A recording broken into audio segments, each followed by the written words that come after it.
On va finir avec le WTI. Le WTI se porte un peu mieux, et notamment parce que sur le front géopolitique, ça se détend. On pense évidemment aux négociations de paix pour l'Ukraine, entre l'Ukraine et la Russie, et ça prend légèrement le pas sur cette abondance d'offres de pétrole sur le marché qui est surabondante et qui dépasse la demande, qui devrait dépasser la demande dans les projections de tous les organismes qui s'intéressent au pétrole. Résultat, le WTI se ressaisit légèrement actuellement, mais sans grande conviction. On est toujours sur une zone technique qui est un peu fébrile. On est sur la ligne de crête, j'ai l'impression, quand même, toujours sur le WTI.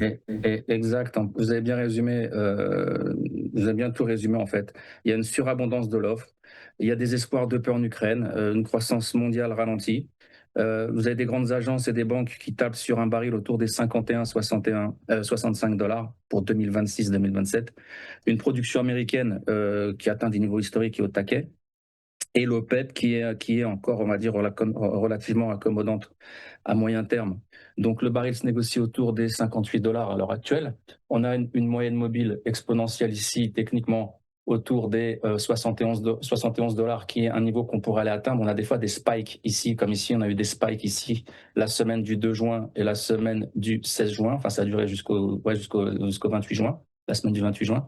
On a une zone de polarité autour des 66 dollars, d'accord, à surveiller. Ça, c'est du weekly. En daily, on est ici. On est en fait sur un canal baissier. On est en train de faire ping-pong. Donc, j'essaie de vous le mettre en daily. Un jour. Non, il ne me donne pas one day. C'est en anglais. One day. Pendant que vous basculez en daily, James, vous avez bien fait de rappeler les prévisions des analystes financiers pour les cours du brut. Vous avez oublié de citer, alors je crois que c'est Goldman Sachs. Alors Goldman Sachs, on le sait tous, de toute façon, c'est pas leur département recherche-action qui publie des notes, c'est leur département marketing. Mais eux, par la force des choses, ils anticipent un baril à 30 dollars. Ouais, vous voyez. Moi, alors, déjà, par rapport au canal, si on regarde le bas du canal, le plus bas qui est ici, d'accord, on est sur du 49, donc 50, c'est ce que je vous disais tout à l'heure, 50, 51. 30, à 30, j'achète. Donc, que faire dans ce cas-là ? Toujours la même chose. Si vous, par exemple, vous pouvez, j'aime beaucoup cette stratégie de put synthétique, c'est-à-dire de shorter, par exemple, sur le cash et sur les futurs, et d'acheter des calls, d'accord ? On se protège, toujours. Et après, si on arrive en bas, qu'est-ce qu'on fait ?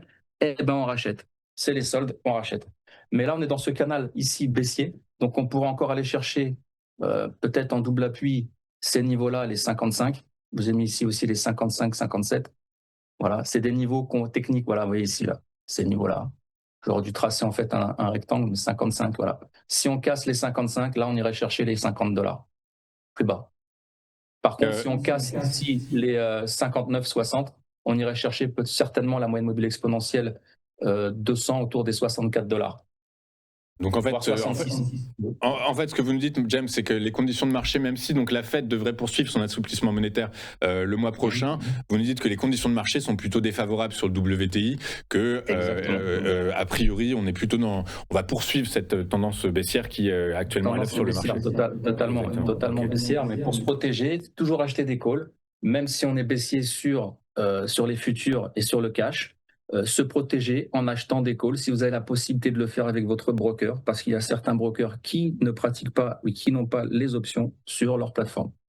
Très clair. Écoutez, James, c'est un James Detuati en mode Black Friday actuellement qui nous dit écoutez, sont les soldes, profitez-en. C'est le moment. James, merci beaucoup d'avoir été avec nous. Ça m'a fait plaisir, ça faisait longtemps qu'on n'avait pas échangé. Exactement pareil, le plaisir est partagé. James Detuati, vous êtes trader pour compte propre, vous êtes analyste technique et chroniqueur financier avec nous très régulièrement. Et je vous remercie du temps que vous passez avec nous et de vos partages d'analyse. James, à très bientôt. Nous, de notre côté, on marque une courte page de publicité, puis on se retrouve dans un instant pour la suite et la fin de cette édition. À tout de suite sur Téléfinance.